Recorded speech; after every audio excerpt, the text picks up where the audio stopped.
Tish, you can start. How did you get into fashion? Okay, so we all remember the movie. Oh, geez, Diana Ross. Mahogany.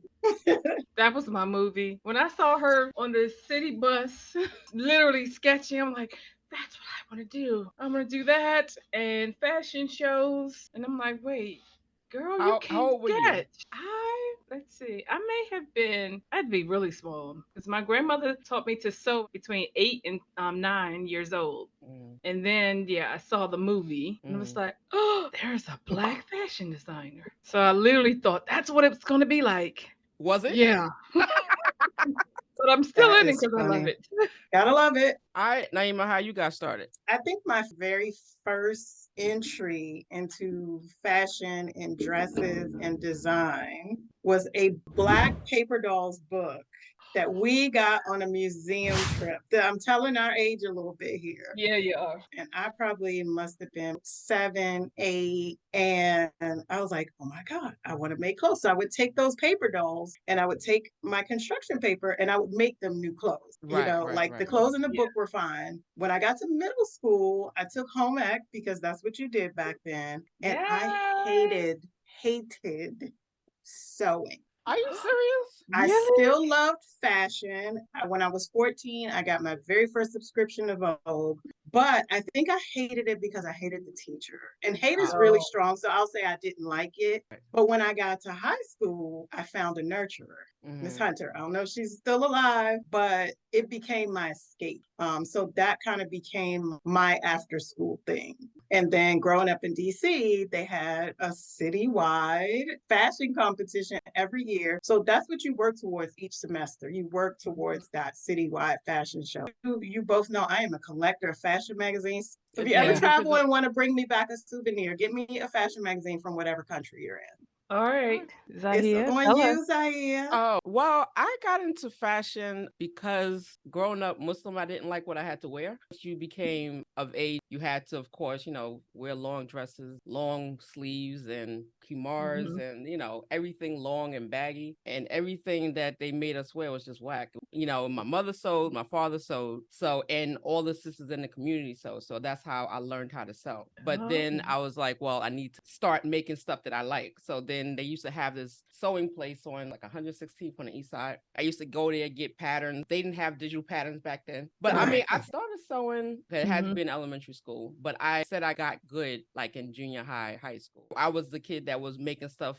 the day before so I can wear it the next day. Actually, then I started to get into art. And then I went to school for art. And that's how I learned how to sketch and do a lot of other stuff. Yeah. Growing up as a Muslim child, I can relate. Mine wasn't every day, but on Fridays and Sundays. And the thing is, because my parents so they made us clothes. They made like you get fabric in 50-yard things. Like I'm the oldest Hmm. of seven and everybody has the same outfit. I'm like, come on, we can't do that. Back then, all the fabric was hard and scratchy. Let's be real, that's what we could afford. But Right. when I was growing up, every year I got to go to one of the expensive fabric stores for one project, right? Uh-huh.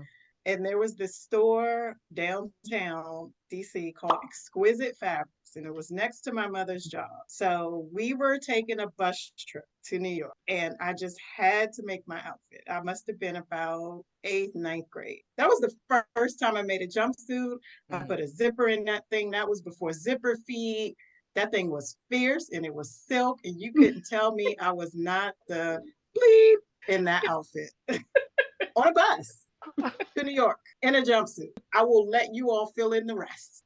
Like getting it in Oh, and out and God. all that other stuff. Oh my Oh my God. goodness. Getting naked in the bus bathroom to pee is just not ideal. I'm trying to remember what my first outfit was. I remember making in high school a purple, and now when I say it, I'm like, did I really make that and just thought it was absolutely wonderful? It was a purple suit with lime green lapels that was like really wide, Way to go, Joker. and the pants were wide leg.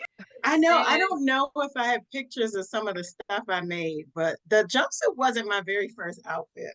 yeah, Oh, yeah, I listen, was. I think I was maybe it was a high school or junior high school. You know how you set up like photo shoots and stuff? I know I still have these pictures. I mean, they look, janky. And I was like, I'm maybe I show one of them, but I don't know. But I mean, I it's still like I have my had like the prom pictures. backdrop. the backdrop and out, the poses and all that. I'm like, oh yeah. Yes. And I had my sisters posing for me and friends I posing. love it. I Oh love my it. I'm trying to gosh. find some of those pictures. I love it. Yeah. I still have And my it's prom like pictures. humble beginnings. Look at us now. I know, I that's what I'm know. saying. I You mean, you look know, at the stuff you made back then, you're like, oh man. I know. I'm like, look at the stitching on that. my very first outfit I made for the very first fashion competition I ever been in was the color of Tish Smike, and it was the 80s, 90s version of a pencil skirt and a tank top. But it was out of that stiff canvas that we were just talking about. Oh, shaping on that thing might have been crazy. It was a rectangle. It was no shape. Fortunately for me, at that time, I was still a rectangle. So, it kind of worked out. The hips didn't come But in yet. the hips hadn't come in yet. No, Oh the my boobs gosh. ain't coming until I was a full-fledged adult. Yeah. Yeah, I was still straight and still small and small enough to wiggle into that. And you couldn't tell me nothing walking down that runway though. You couldn't tell me my blue Yeah. outfit wasn't the best thing since sliced bread. I remember somebody from high school saying, you used to always they told me that I would literally say, you all are going to see me in New York. I'm going to move to New York and become a designer. I was like, I must have been annoying. Like like I did, but I'm sorry. But I mean, that's good because you always wanted to, I mean, and now you're there, yeah. After that bus trip, I was like, I'm gonna live here one day. I don't know Yeah. how it's gonna happen, but I'm gonna live here. My parents wouldn't let me go to school in New York, which is how how did we all meet? I Yes, know, right? an In Philly. undergrad. See, and the thing is, I was born and bred in New York, and I was just like, I got accepted to all the schools in New York, like the Pratt, Mhm, Parsons, FIT, and mhm. I think Savannah. But I was like, okay, I need something close enough to New York so I can get home, but I need to get out of New York. Like I said, I'm the oldest of 7 kids. I have to get out of New York. So Yeah. that's how we met in Philly. So you all can thank my dad because I had my heart set on going to Virginia Commonwealth because Oh, all of my friends were going to Virginia Union and I wanted to be in Richmond. And then that beautiful, fateful, amazing day we all met, he Uh-huh. was sold on going to Philadelphia because there was another Muslim girl that was going to be there with me. We were complete and polar opposites. But we were one of the few brown faces there. We just kind of naturally gravitated toward each other. And I mean, we kept this bond from that day. Thick Yep. and thin, we could not talk for months. Yeah. And when we get together, it's this. You This just is go. we giggle for hours. And it's absolutely. so rare and it's so beautiful. And we're back. I don't want to age. I don't know why you put an age on, but how many years have we known each other? Okay. Is it 31? 31 years. We 31. met in 1992, 92. and we have not aged an hour. Nope, not even. Not even. But it's amazing to look back and say that I have had this same group of friends for 31 years. It's crazy. Yeah. It's crazy. Yeah. Marriages don't last that long. All right. So we talked about how we met, what we started with. So what you're doing now? It's college. Like, what was your journey? We did meet freshman year. I got kicked out because I could not get up for school. You couldn't get up.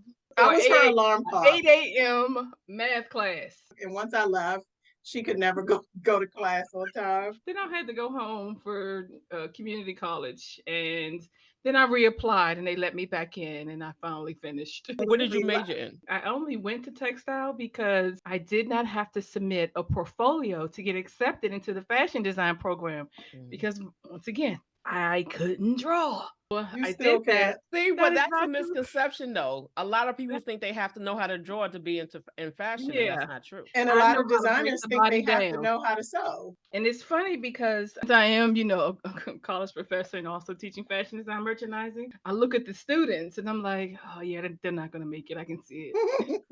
Oh, wow. Like, Why do you say that? I They're not say gonna make that it in because the I industry? see myself in them. When Okay. I got kicked out, and they literally the last week of class, they would show up. I'm like, where have you been? You have not been here for like a month and a half.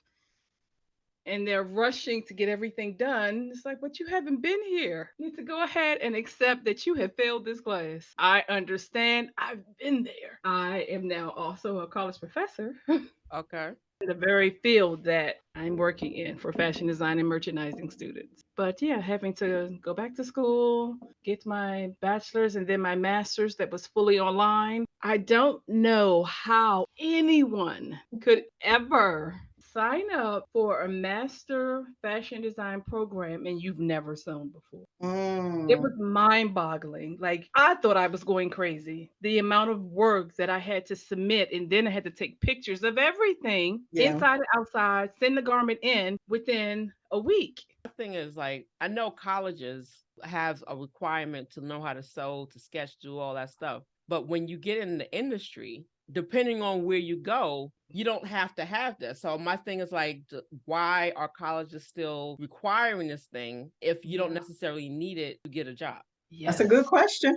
You I know, mean, it's the same reason why we have to take things like geometry. It's good for Right. us as fashion people, if you're in the fashion industry, but you know anything about clothes, you have to know math. I don't need calculus. No, you don't need calculus. I You don't What, don't need what, need all it. of these things that they make us take. But yeah, I mean, I have had different lives. I left. I did not graduate with a degree in fashion anything, but it never left me.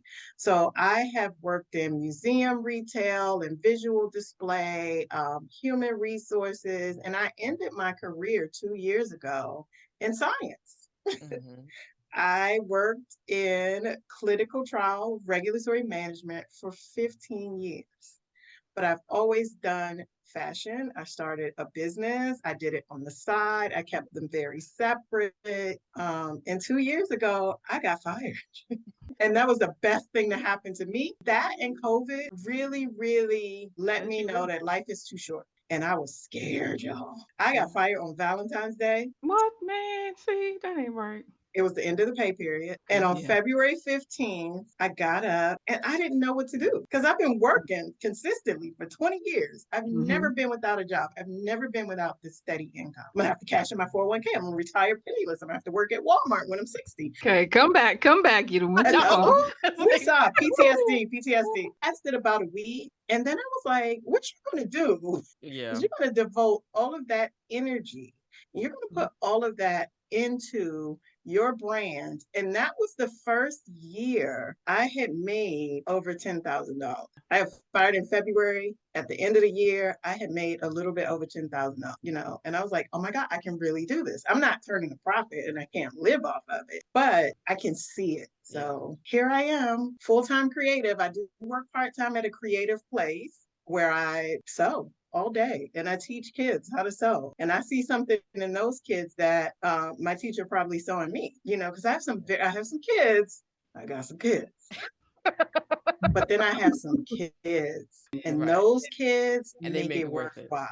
And I So think it makes a difference when the kids want to be there or the parents are making yes, them there, because because one thing I'm not doing is arguing with your 10-year-old. I mean, for me, when I left school, I did graduate. I was like a little bit like off, like depressed because I couldn't get a job right after school. And I was just like, I don't understand. I went to school for 4 years. I couldn't get a job. Da, da, da, da. So I graduated, we graduate what in May. And then by Hmm. I would say December, I finally got something. And I mean, Hmm. in New York, it was nothing. The pay was ridiculous, but it was as Yeah. an assistant designer. If you Hmm. remember Bugle Boy, Yes, Yes, I do. yeah, so yes. Yes. that was the first job. I mean, they've been going for a long time. But I mean, in that job, I got to travel to like China every quarter. So we Mm, went to Taiwan, we went to Hong Hmm. Kong, we went to Shenzhen, and I learned all about the factories over there and, Hmm. product Yeah. development and all Yeah. that kind of stuff. And then, I worked my way up. Then I went to another company, worked as assistant and Hmm. associate. Yeah, I was in that company for a while, and then I left, and then I got a fellowship to mm, basically teach kids textile design. So I Yeah. was in a nice. fellowship for like Absolutely. 2 years. I mean, because when I was in high school, I was doing textile design and product development and stuff like that. So I was teaching textile design for high school kids because I don't know if I have the patience for the 10-year-olds that you're doing, but Yeah. that's what I 8. I started I 8. prefer college. I mean, in high school, depending on Yeah. the student, it's Yeah. still not as mature as you would like. Then I went back into the industry and, associate, then I was a designer, senior designer, and now I'm a design director. And Yeah. so, just, work your way up. And through that journey, I've had my own company. And now I'm working on actually blowing my company up, Cover Me Chic, same as plug. So yeah, but also Region Design Agency, what I do is, basically develop collections and support businesses that are already doing stuff. But I'm like the support to help you develop your stuff. So yeah, And yeah. I am a tech designer, which is really the one who concerned about fit. When you go into a store, you try something on, you try that garment on. If it twists when you walk, if something is wrong with it, it's the tech designer's fault or That the means you did factory's not do fault. your job. Or the That's factory's fault. I actually, when I was in school, I switched from fashion design to fashion apparel management with a minor in tech design. And from because I did go back to, as I said, Philly, I actually got hired by Tommy Hilfiger, and I was commuting my senior year. I was commuting from Philly back to New York twice a week, working. And then once I graduated, I said, "Here, let me move in with the Lord. Thank you." That's what friends do, That's man. what we do. Started working full time for Tommy Hilfiger and lasted maybe a month or two, and they let me go. Which yeah, it happens. But somebody heard me crying in the bathroom, and I was able to get another job. Literally that same week, I went to Jones, New York, which was Jones Apparel Group. Then I love that place because they had licenses for Polo, and that's where I learned the tech design and spec text. So that's where I actually started that. Moving from company to company, like just like Zahir, it's like it's really, really important you go to visit a factory so you And see really how can they see. work, because it's nothing like home sewing. And it takes a lot of discipline to be able to work from home, period. I mean, Yes. but I had Yes. been doing it for so long, I had a routine already. So it wasn't this thing where I was like, oh my God, I have to get the setup. I don't have a designated space. I had a designated space. I had a very plain background because my coworkers are nosy. So I would turn my Yeah. desk to face just a plain wall, no artwork, no nothing. Because if you look around this room, it's art on all sides in this Yeah. room, right? Yeah. Because that's my personality. But Mhm. again, I'm one of those people that you don't need to know what happens after 4 p.m. You Right. know, Yeah. we're Right. not Exactly. friends. Yeah. I have said that we're not friends. We're colleagues. Yeah. So And anyway, we once digress as yeah, usual. So basically, we said, what are we doing now? But you didn't no. say what business you have now. So, Tish, you can go ahead. Our business is actually keeping you in stitches. Shameless plug. And I actually do consulting for tech design and 3D design. I do all of that. Actually, right now, if anyone, those of you who are listening, I've consulted on a Macy's brand. It's in stores right now. It's called On 34th with a Shameless plug. bunch of, yes, shameless plug. Missy and plus sizes with a bunch of ladies from Brand Love Lab. We're all consultants signing over with them and helping other brands.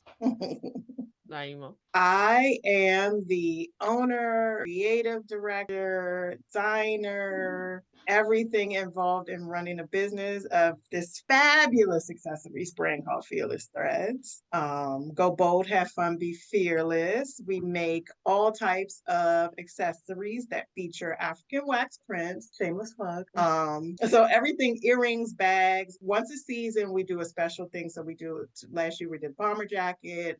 We do this design your own piece. So I do a lot of pop-ups in the local DC metro area. I've traveled to Philly. I have not hit New York yet, but it's coming. I got to logistically with New York. So I do a lot of pop-ups locally. I am in 1.5 stores. I say 1.5 because the second store that I'm going into does not actually have any merchandise yet, but we're working on that. In the spring and the fall, I just have this pop-up schedule. So follow me on social media, shameless plug at Fearless Threads, and you will see all of my pop-ups. And my fall season will start on the 23rd. I'll give you more details about that as we go along. If I have something coming up, we'll talk about it. But we talked about the 8-year-olds. I also teach sewing to children. It's a love to nurture the creativity in the little people. I know you guys don't like the little people, but I love the little people. Say I don't like them. You don't like teaching them. I That's do all. private lessons, but I also work at a Black-owned, woman-owned company called So Creative Lounge. Shameless plug. Follow So Creative Lounge, where I teach. I run the kids program, but I also do like pattern development there. And I forgot to mention, I do have Keeping Your Stitches Academy, where I'm teaching fashion design, pattern making, also tambour beading because I love it and it's a dying art, embroidery, and all things related to fashion and product development. So shameless plug.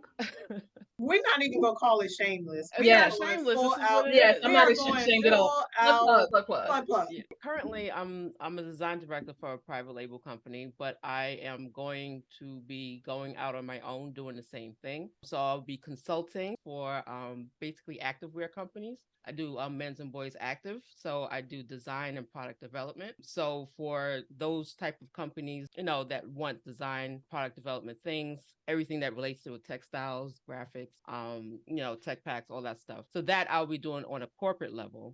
But for like the home sewer, I basically hone my skill from wee little to an adult, but it's modest fashion. So that's what Cover Me Chic comes in, and I'll be doing patterns and sew alongs and stuff like that to help you hone your modest fashion. So everything that relates to that and everything to support you for that. And it will be a lot of courses and patterns and stuff like that for that. Also textile design, which I love to do. Yeah. So basically Region Design Agency for corporate clients and Cover Me Chic for the home sewer. And look out for a Cover Me Chic, Fearless Threads collaboration. And then Tish is going to be doing the specs.